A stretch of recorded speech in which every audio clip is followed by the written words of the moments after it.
जो कि आपकी फर्स्ट फ्लाइट बुक फर्स्ट का lesson number first, a letter to God, जिसके राइटर का नाम है G.L. फ्यूज।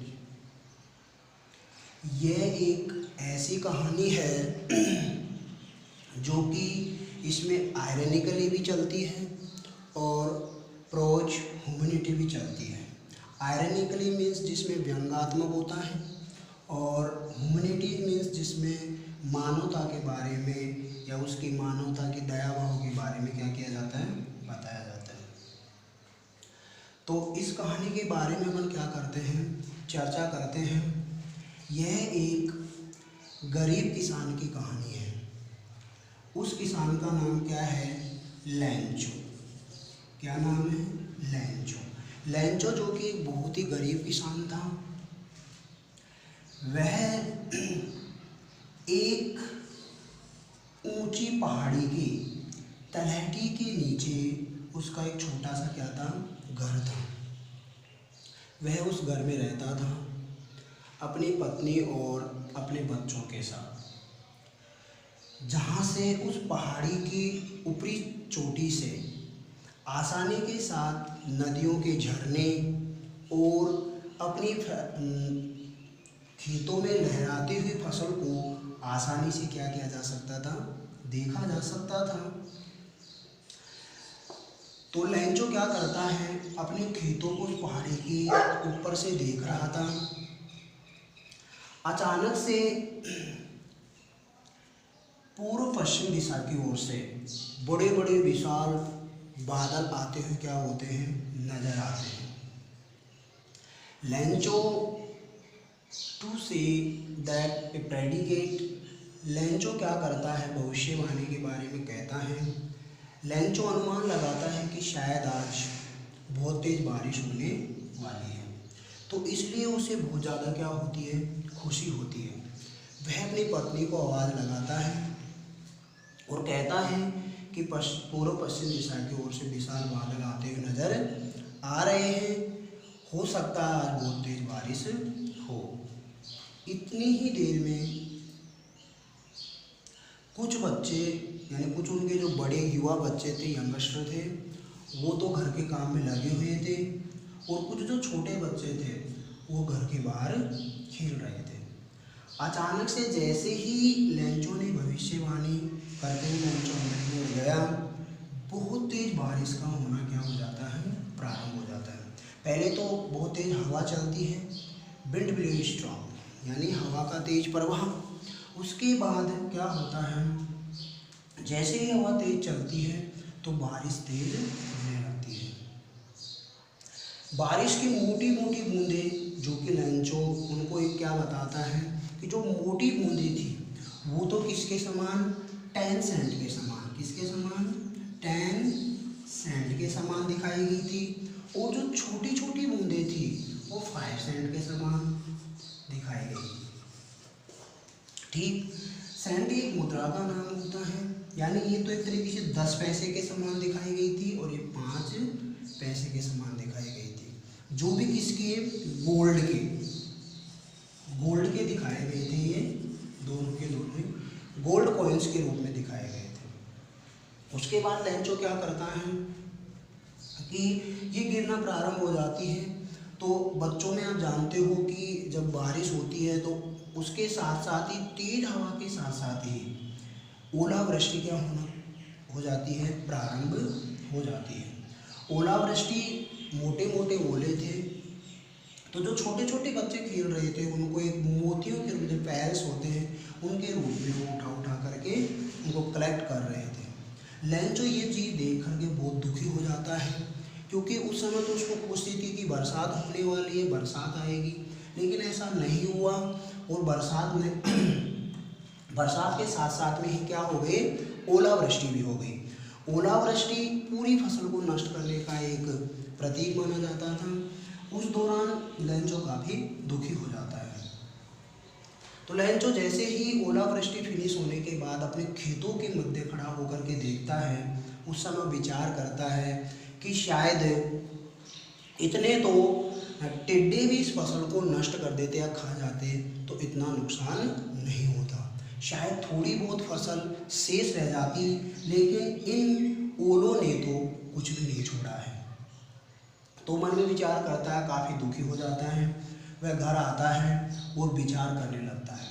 विचार के दौरान उसको एक विचार सुझाव दिखाई देता है कि इसलिए तो इस चैप्टर का नाम रखा गया है लेटर टू गॉड, यानी ईश्वर को एक पत्र। तो देखिएगा यहाँ आते हैं अपन, यानी उस लहंचो का ईश्वर में कितना अथाह विश्वास था, जो कि वो इतना ज़्यादा फैद करता था ईश्वर के प्रति, बहुत ज़्यादा उसका क्या था, विश्वास था। किसके प्रति? टू गॉड, ईश्वर के प्रति। तो वो क्या करता है, मन में विचार करता है कि शायद अब मुझे और कोई नहीं बचाने वाला है, परमात्मा के सिवाय मुझे और कोई बचाने वाला नहीं है। तो वह ईश्वर को क्या करता है, एक पत्र लिखता है। यहाँ 2 पत्र लिखे जाते हैं। पहला पत्र यहाँ लिखे जा रहे हैं जो एक मन के लिए है ये। तो ईश्वर को पत्र लिखता है। ऐसे तो किसान पढ़ा लिखा नहीं था, लेकिन थोड़ा बहुत तो लिखना जानता था। तो उसने पत्र लिखना शुरू किया और वह लिखता है कि हे परमात्मा, ये ईश्वर, ये भगवान, मेरी सारी फसल क्या हो गई है, नष्ट हो गई है। इस दौरान हम इस साल क्या हो जाएंगे, मैं और मेरा परिवार पूरा भूखे मर जाएंगे, क्योंकि हमारे पास खाने के लिए कुछ भी नहीं है। इसलिए आप हमारी सहायता करें। ऐसे करके उस पत्र को क्या कर देता है, डाक पोस्ट में डाल देता है। डालने के बाद जैसे ही जो डाक पोस्ट के अधिकारी थे उस पत्र को क्या करते हैं, लेते हैं और खोल करके देखते हैं। जो डाक पोस्ट का जो डाकिया था वो जैसे उस पत्र को खोलता है तो उस पत्र को देखता है, उसके ऊपर लिखा हुआ था एक गॉड, यानी एक ईश्वर को पत्र। वह देख करके काफ़ी क्या होता है, अमेजिंग करता है, मतलब उसे बहुत ज़्यादा आश्चर्य भी होता है, तो लाफ्ट भी करता है, मतलब हंसता भी है। दोनों चीज़ें करने के बाद वो करता है कि ऐसा कोई व्यक्ति जो कि परमात्मा को पत्र लिखता है, लेकिन उसके थोड़ी देर बाद वह क्या करता है, अपने मन में विचार करता है और फिर उसके बाद वो करता है कि देखिए इस व्यक्ति का इस ईश्वर के प्रति कितना फैत है, विश्वास है। तो वह अपने अधिकारियों को दिखाता है। अधिकारी भी देखकर आश्चर्य में पड़ जाते हैं, लेकिन उसके बाद उन्होंने एक निर्णय लिया कि अपनी सभी की सैलरी का कुछ हिस्सा कलेक्ट करके हम इस पत्र में डालेंगे, यानी इसका जवाब अपन वापस भेज देंगे। तो उन्होंने कलेक्ट करते हुए 70 पॉसेज, मतलब पैसेज या पॉसेज, जो कि एक लैटिन अमेरिका की क्या है, ये मुद्रा का नाम है। तो उसने कितने 70 जो पॉसेज थे वो क्या कर देता है, उसके अंदर उस पत्र में डाल करके और वापस उसके ऊपर टू गॉड लिख करके वो पोस्ट ऑफिस में डाल देता है या डाक पोस्ट कर देता है। उसके बाद किसान को प्राप्त हो जाते हैं। अब जैसे ही डाकिया को भी ये लगता है कि मुझे भी उसका क्या चाहिएगा, जवाब चाहिएगा, तो डाकिया सुबह जल्दी ही अगले दिन मॉर्निंग क्या होता है, वहाँ आ जाता है। कहाँ पर, अपने पोस्ट ऑफिस में, ताकि उसको जवाब मिले कि भाई ये पत्र लिखने वाला कौन है, उसका जवाब भी तो चाहिए उसको। तो वो जैसे ही वहाँ आ जाता है उस पत्र को वापस से क्या करता है, वो देखता है। तो जैसे ही पत्र को देखता है तो उसमें उसको 70 पॉसेज मिलते हैं। तो वो वापस से ईश्वर को मतलब ये तो एक तरीके से क्या हो गया, ह्यूमैनिकली हो गया। अब यहाँ से आयरनिकली का क्या होता है, पार्ट स्टार्ट होता है। तो फिर वापस से ईश्वर को लिखता है कि हे परमात्मा, मैंने तो आपको 100 पजेज मांगे थे। कितने, 100 पजेज मांगे थे, लेकिन आपने मुझे कितने लौटाए हैं, 70 पजेज, मतलब रिमेनिंग देन 30 पजेज अभी भी क्या है, शेष बचे हुए। तो वो 30 पजेज के लिए क्या करता है, एक सेकंड पत्र लिखता है, दोबारा से दूसरा पत्र लिखता है। तो उसमें वो लिखता है कि हे परमात्मा, अभी मुझे मेरे खेतों में क्या करना है, वापस बीज और फसल बोना है। तो उसके लिए मुझे बीजों के लिए और मतलब कीटनाशक दवाइयों के लिए या खाद उर्वरक के लिए मुझे क्या चाहिए, शेष बचे हुए 30 चाहिए। वापस से दूसरा पत्र लिख देता है, लेकिन उस पत्र में वो ये भी लिखता है कि ए परमात्मा, अब की बार आप जो पैसे भेजे वो इस पोस्ट ऑफिस के द्वारा, इन डाक अधिकारियों के द्वारा नहीं भेजे, क्योंकि ये क्या होते हैं, बेईमान होते हैं। और बेईमान की स्पेलिंग है यहाँ पे बंच ऑफ क्रो, क्योंकि ये क्या होते हैं, बेईमान होते हैं, ये लोग इन पैसों को खा जाएंगे। मतलब यहाँ ये आयरनिकली सिस्टम आ गया, यानी व्यंग कर दिया उन्होंने उनके ऊपर। तो इस तरीके से वो मतलब एक पत्र व्यवहार होता है इसके अंदर, यानी ये एक तरीके से सुगोट कहानी के रूप में इस अपन चैप्टर को क्या कर सकते हैं, समझ सकते हैं। इसमें कुछ क्वेश्चंस भी बनते हैं, उन क्वेश्चनों के बारे में भी मैं आपको बता देता हूँ। जो कि पहला क्वेश्चन है, क्वेश्चन नंबर फर्स्ट, वो है व्हाट डिड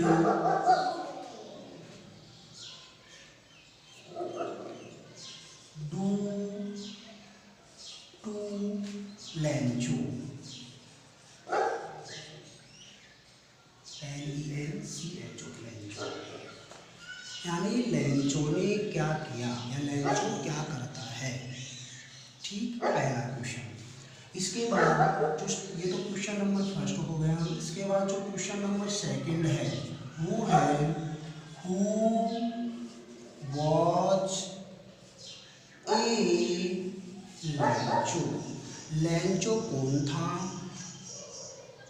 प्रश्नवाचक चिन्ह, और उसने क्या किया, एंड व्हाट टू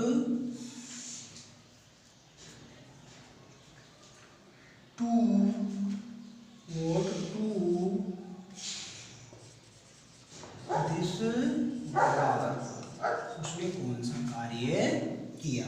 इन दोनों प्रश्नों के आंसर्स मुझे आप इस लेसन से क्या करेंगे, ढूंढ करके या इसको समझ करके लिखेंगे। यदि फिर भी कोई दिक्कत आती है तो आप मुझे क्या करें, इन क्वेश्चनों को वापस से, यानी जैसा भी आपसे लिखने में आता है वैसे लिख करके भेजें। उसके बाद जो भी मैं उसको देख लूँगा, उस देखने के बाद जो भी उसमें मिस्टेक्स होंगे उनको सही करके मैं वापस आपको रिप्लाई कर दूँगा। Thank you very much.